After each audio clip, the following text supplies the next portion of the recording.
She opened the envelope and the world stopped. The birth certificate was real, official, sealed. And the name in the father's box was not Alexander Knight Sr. It was someone else. James William Knight. A name she had never heard. The DNA test had been a lie. A weapon. Sent to destroy them. They were not siblings. They were cousins. She could have him. She could tell him the truth. She could finally let herself fall. But the truth was so much worse. Because Victoria Knight had looked at her with ice in her eyes. And she had said, "You're still a knight. You're still a threat. Disappear, or I destroy everyone you love."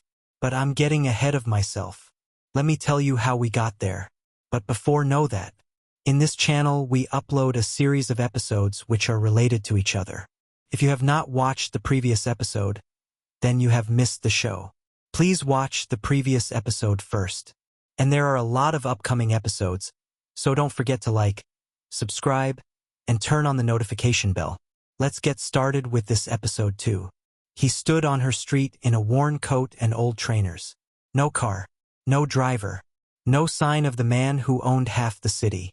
Alexander Knight had come to find her. In the rain, alone.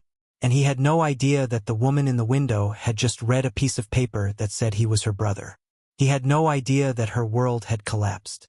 That she was holding onto the windowsill. That she was choosing between running to him and running away.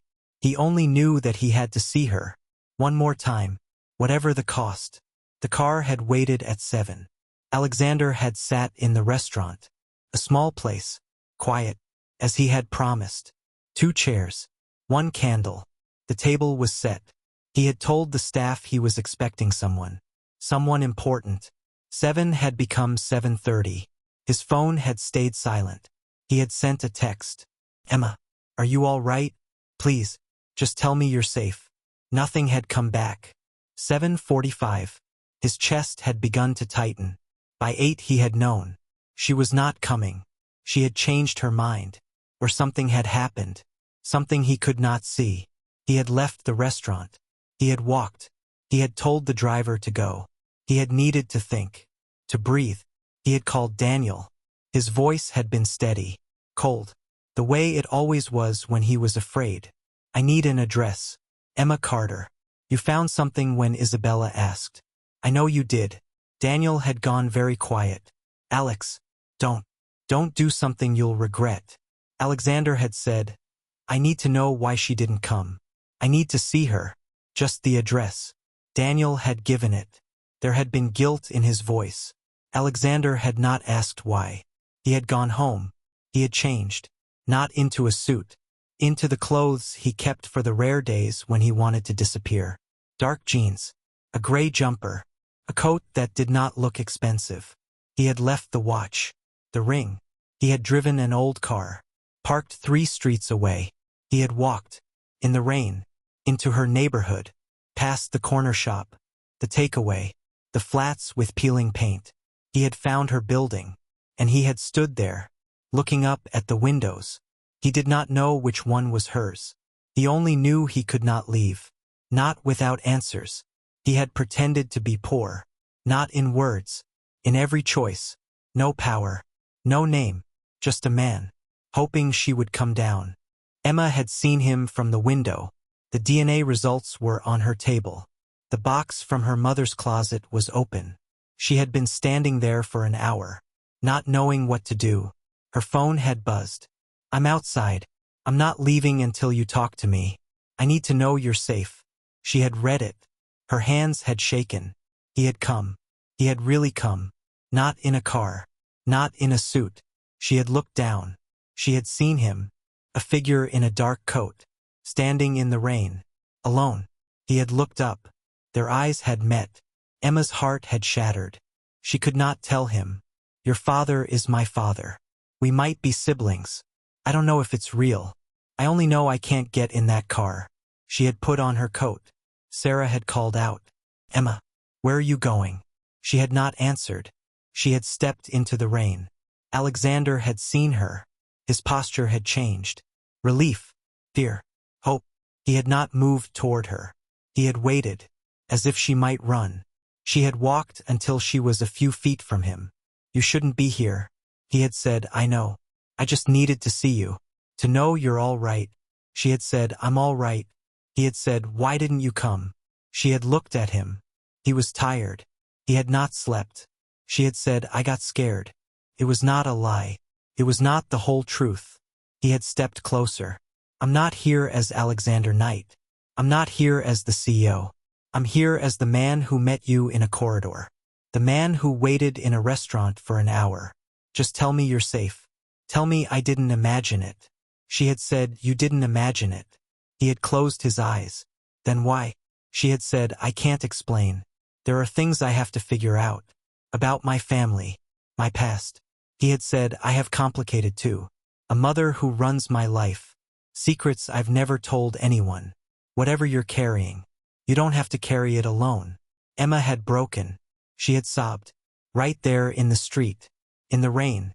In front of the man she had been told was her brother. He had not touched her. He had just stood there. Steady. Present. When she had caught her breath, he had said, can I walk you? Just a walk. No car. No mansión. Just you and me. And the rain. She had nodded.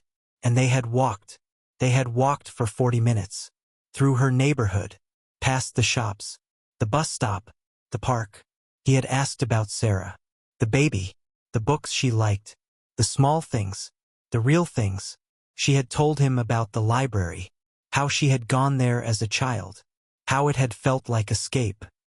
He had told her about the first book he had stolen from his father's shelf. How he had read it under the covers. How he had felt like a criminal. She had laughed. A small sound. It had broken the tension. He had smiled. A real smile.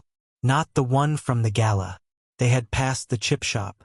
The smell of vinegar and grease. He had said, do you come here? She had said, when I can afford it. He had said, I've never had chips from a shop like that. She had said, you're missing out. He had not offered to buy her anything. He had not pulled out a wallet. He had just walked. Beside her. In the rain. As if he were anyone. As if he had nothing. Once, she had glanced over her shoulder. A car had been idling at the corner. She had told herself it was nothing. But her skin had prickled. Someone was always watching. In this world. Her mind had whispered, careful. You're falling again. You don't know what's true. She had ignored it. She had wanted one moment. Just one. Where she could pretend everything was simple. He had said, I want a life where someone sees me. The way you saw me. Before you knew who I was. She had not been able to speak. Her throat had been tight. He had said, I'm not asking for anything tonight.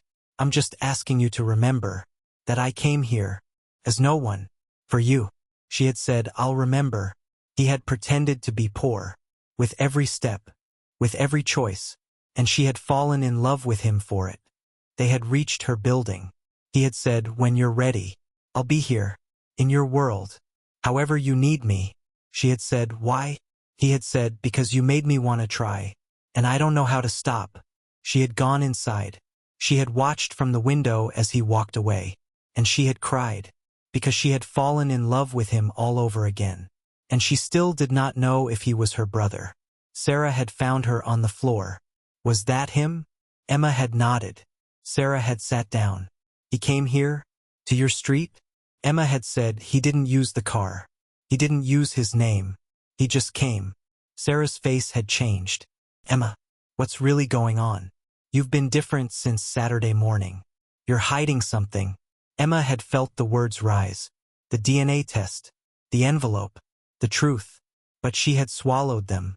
She had said, I found something about my family. About my father. I need time to understand it before I can tell anyone. Sarah had stepped back. Even me? Your best friend? The one who took you in when you had nowhere to go. Emma had said, I will tell you. When I can. Sarah's voice had risen. When you can. Or when it's too late. When he's used you and left and I'm the one picking up the pieces again. Emma had said, it's not like that. Sarah had said, you said that about my ex too. You said I was paranoid. You said rich men could be different. And look what happened. Emma had said, Alexander is not your ex. Sarah had said, no. He's worse. He's a knight. And now you're keeping secrets from me. The one person who's always been there. Emma had felt the crack. She had said, I need you to trust me. Sarah had looked at her. Her eyes had been wet. I do trust you. I'm scared. I can't lose you. Emma had pulled her into a hug. I know. So am I. But something had broken between them that night. A distance. Emma had felt it. And she had not known how to fix it. That night, Emma had opened her mother's box. She had pulled out the letter. Dated 1999. Her hands had shaken. The handwriting was her mother's. Faded. Careful. Your father had a wife. Asson. A name to protect. I left so they would not destroy you. Do not go back. Do not look for them. The knights take everything. Emma had read it again. And again. Alexander Knight Sr. had had a wife. Victoria. Asson. Alexander. So her mother had known.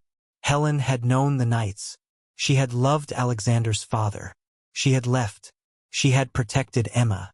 But the letter had not said, he is your father. It had said, your father had a wife. Asson. There had been a photograph. A woman who looked like her. Younger. Happy. And a man in a suit. Alexander Knight Sr. They had been standing close. 1998. The year before she was born. The year before Helen had left. So the DNA test. The one that said Alexander Sr. was her father. Real or forged. She had no way to know. Her mind had whispered, what if you tell him? What if you ask him for the truth? She had closed the box. Not yet. Not until she knew.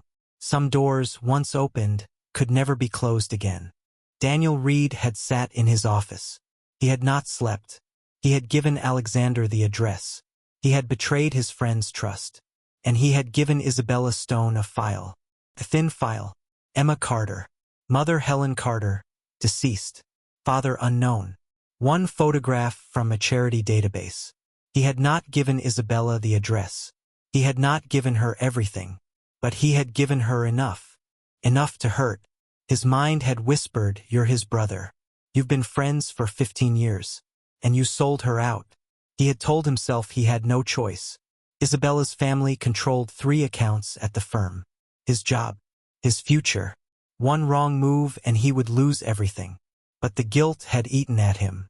Alexander had called. Find out about Helen Carter. Emma's mother. Discreetly. I need to understand what she's carrying. Daniel had said, I'll see what I can find. He had hung up. He had known. He had already found it. Helen Carter had worked for the Knight Foundation. In 1998. In 1999 she had left. No forwarding address. No explanation. And there had been a payment. A large one. From a trust. The same year. Victoria's control. He had not told Alexander. He had not told Isabella. He had buried it. Because if Helen had been paid to leave, if Emma's mother had had a connection to the Knights, then the girl Alexander had fallen for was not random. She was part of a story Daniel did not understand. And he had helped Isabella dig. The secrets were piling up. And sooner or later, they would all come down. Victoria Knight had received Isabella's call that morning. He went to her, last night, in the rain, alone, like he was nobody, like he was nothing. Victoria had felt the cold spread through her chest. Her son, the heir, walking the streets of that neighborhood. For a girl, Isabella had said, she's not going away. He's not going to let her. So what are you going to do? Victoria had said, I'll handle it. She had hung up. She had looked at the photographs on her desk. Emma Carter, young, plain, poor. And the other photograph, Helen, 1999. Standing in the garden of the Knight estate. Before Victoria had had her removed. Before the payment. Before the silence. The resemblance was not coincidence. The girl was Helen's daughter. And if Helen's daughter had found her way back to Alexander, then Victoria had failed. She had not removed the problem. She had only delayed it. She had picked up the phone.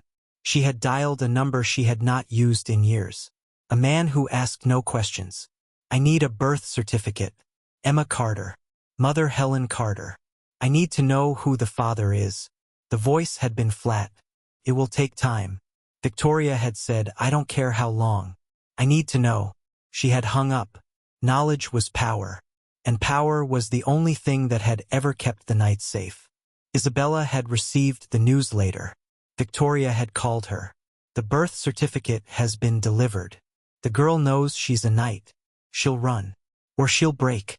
Either way, she's out of Alexander's life. Isabella had hung up. She had looked at the file Daniel had given her. Emma Carter. Mother deceased. Father unknown. She had not known about the birth certificate.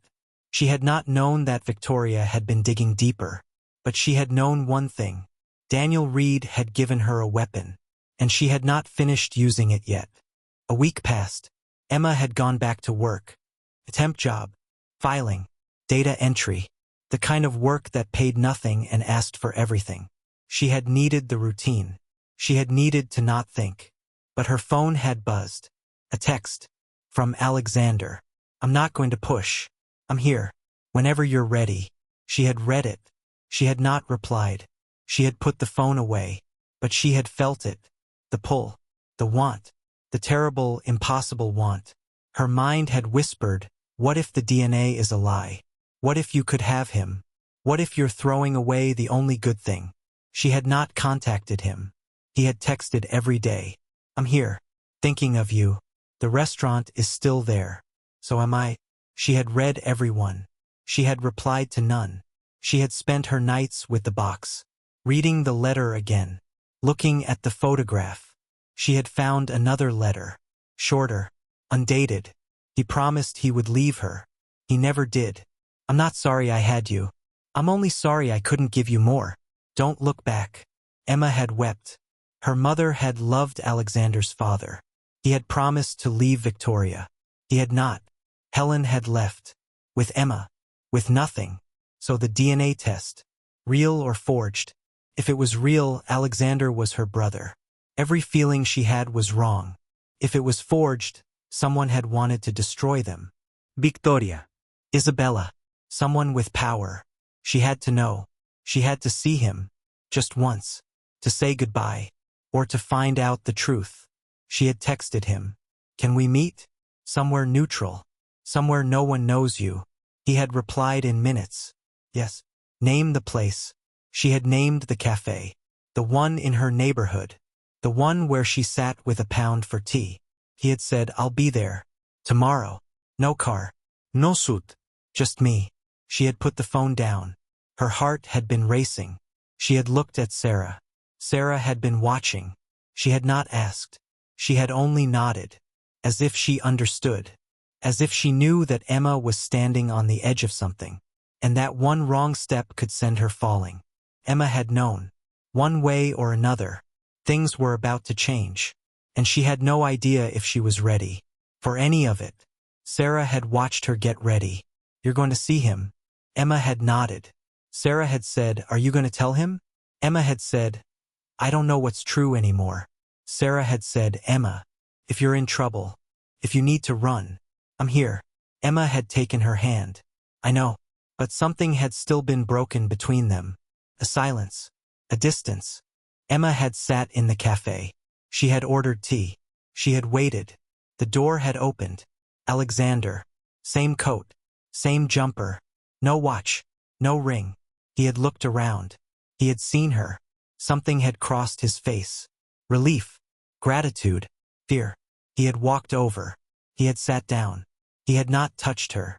Thank you for coming. She had said, I didn't know if I would. He had said, I'm glad you did. They had sat in silence. The cafe had been noisy. Ordinary. No one had looked at them twice. He had ordered tea. He had not touched it. He had just looked at her. As if memorizing her face. As if afraid she would disappear again. She had wanted to reach across the table. To take his hand. To tell him everything. The DNA test. The fear. The possibility that he was her brother. But the words had stayed locked. He had said, whatever you're carrying. However heavy it is. It doesn't change how I feel. She had said, you don't know what it is. He had said, I don't need to. I know you. The you that spilled champagne on my jacket. The you that looked at me like I was just a man. The you that sat by my fire. That's the you I care about. The rest is just noise. She had felt the tears. She had said, what if the rest is not just noise? What if the rest changes everything? He had leaned forward. His voice had been quiet. Then we'll face it. Together. When you're ready. She had looked at him. She had wanted to believe him. She had wanted to tell him everything. But she had said, I need more time. He had said, take it. I'm not going anywhere. She had said, why? He had said, because you made me want to be someone else. Someone better. Someone real. And I'm not ready to let that go. She had left. She had felt his eyes on her back. She had not looked round. When she had reached her flat, she had gone to the window. He had been standing on the pavement. Looking up.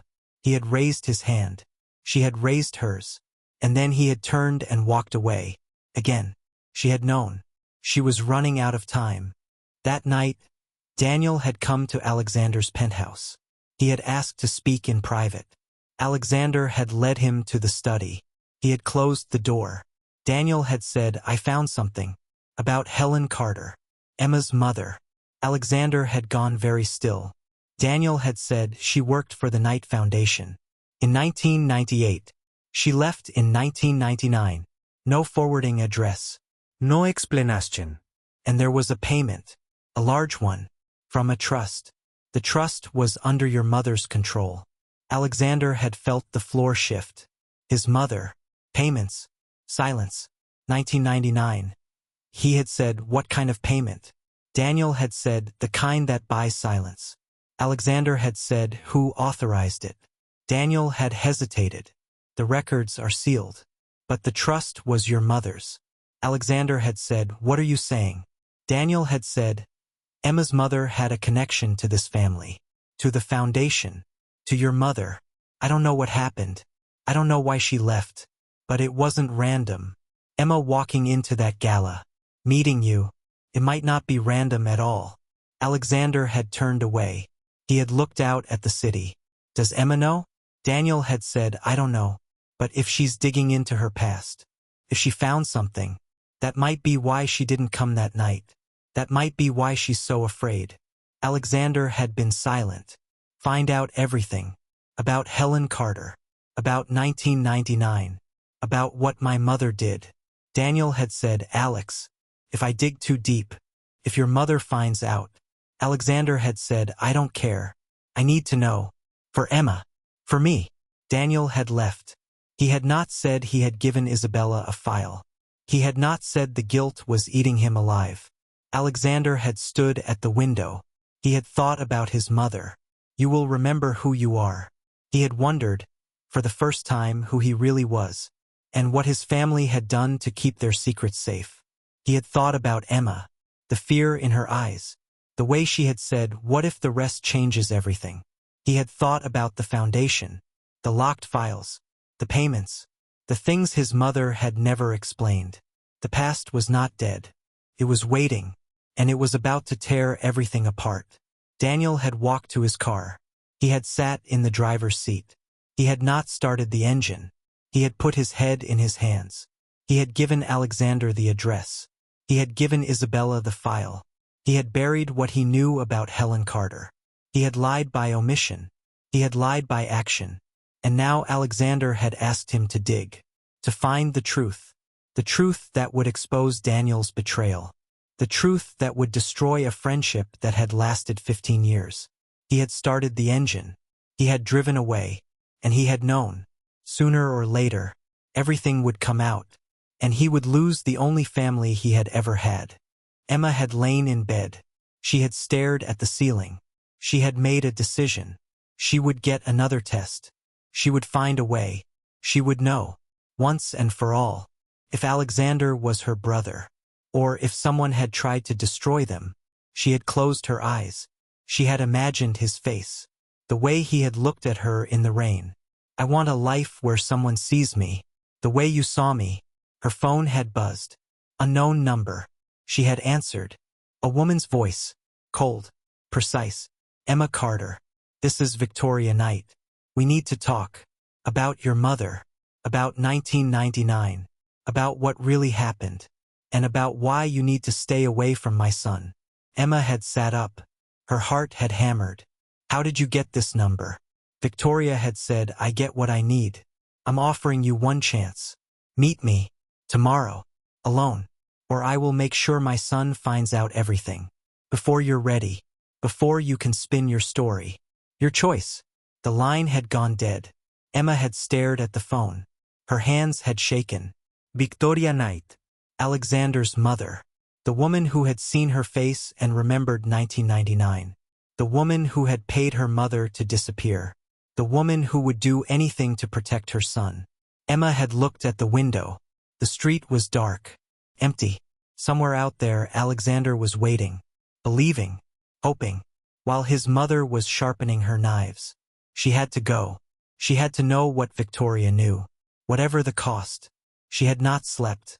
She had lain in the dark, thinking about Alexander, thinking about Victoria, thinking about the envelope that had been slid under her door, the DNA test, who had sent it, and why. Her mind had raced.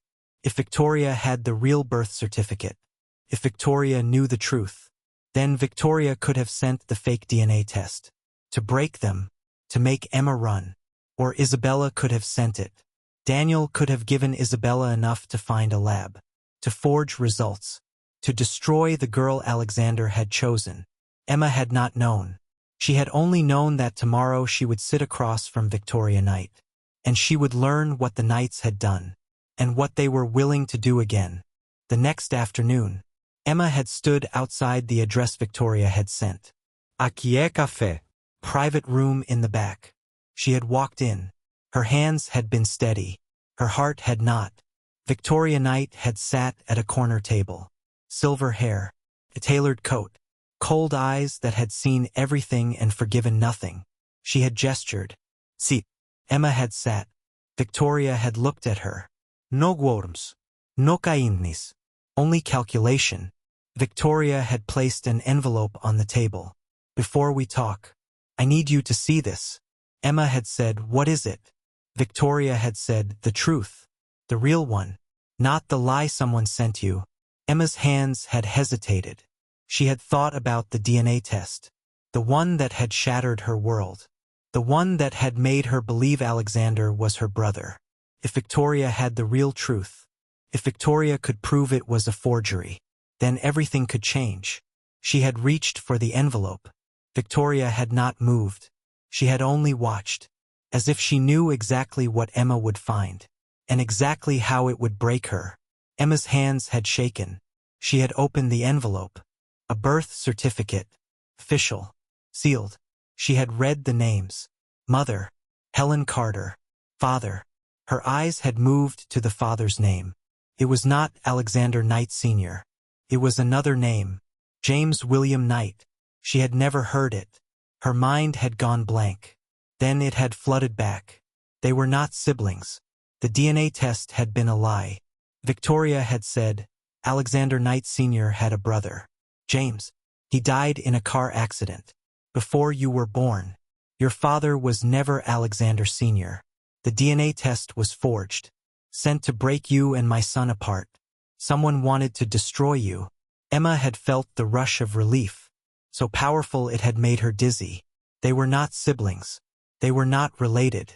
Alexander was not her brother. She could have him. She could tell him. She could finally let herself fall. But Victoria's voice had cut through the relief. Cold. Sharp. Unforgiving. But Victoria's voice had cut through. You're not his sister. You're his cousin. You're still a Knight. You're still family. And that makes you a threat to everything I've built. Emma had looked up. Victoria's eyes had been ice. So here's what happens. You disappear. You never see my son again. You tell him you're not interested. You break his heart cleanly. You make him believe you never cared. Or I will destroy you. And everyone you love. Sarah. The baby. Everyone you've ever helped. Everyone who has ever helped you. I have the resources. I have the will. And I have done worse. For less. Emma had felt the threat like a fist. Victoria had meant every word. This was not a negotiation. This was an ultimatum. Disappear, or be destroyed. Emma had stood. Her legs had felt weak. She had grabbed the certificate. She had run. Out of the cafe. Into the street. Victoria had not followed. She had not needed to. She had only sat there. A small smile. A sip of wine. Waiting. Because she had won. She had always won. And Emma had run. With the truth in her hand. With Victoria's threat ringing in her ears. Disappear, or I destroy everyone you love. She had run. And she had not known that the worst was still ahead. That Sarah had found something. That Daniel's betrayal was about to be exposed. That the story was not over. It had only just begun. Emma had run for 3 blocks. She had stopped. She had leaned against a wall. Her breath had come in gasps. She had looked at the certificate again. James William Knight. Her father. Alexander's uncle. They were cousins. Not siblings. The DNA test had been a lie. A weapon. Sent to destroy them. But who had sent it? Victoria? Isabella? Someone who had wanted to break them apart? She had no idea. She had pulled out her phone. Her hands had still been shaking. She had to tell Alexander. She had to tell him the truth. That they could be together. That the worst was a lie. That she could finally let herself fall. Her fingers had hovered over his number. She had imagined his face. The relief. The joy. The moment she could stop hiding. Her phone had buzzed. A text. From Sarah. Emma. We need to talk. It's urgent. It's about Daniel. And Isabella. I found something. You need to come home. Now. Emma's blood had gone cold. Daniel. Alexander's best friend. Isabella. The jealous rival. What had Sarah found? Her mind had raced. Daniel had given Alexander her address. Daniel had searched for her when Isabella had asked. Had Daniel given Isabella more? Had he betrayed Alexander? Had he betrayed her? She had started to run. Toward home. Toward Sarah. She had not known that behind her, a car had slowed. A figure had watched her from the window. Victoria's man. Or someone else. She had not known that Daniel was sitting in his office, staring at his phone, knowing that the secrets were about to explode. She had not known that Isabella had already received a call. From Victoria. It's done. The girl has the certificate. She knows she's a knight. She'll run. Or she'll break. Either way, she's out of my son's life. Emma had run faster. She had turned the corner. Her building was in sight. Sarah would be there. Sarah would tell her what she had found. About Daniel. About Isabella. About the betrayal. Emma's mind had raced. What could Sarah have discovered? Had she seen Daniel and Isabella together? Had she found the file? Had she pieced together that Alexander's best friend had been feeding information to his jealous rival? Emma had run up the steps. She had pushed open the door to her building. She had climbed the stairs. Her heart had hammered. The birth certificate was still in her hand. James William Knight, her father, Alexander's uncle. They could be together. They could have everything. If she could just get through whatever Sarah had found. If she could just survive the next hour. The story was not over. It had only just begun. And the worst was still to come.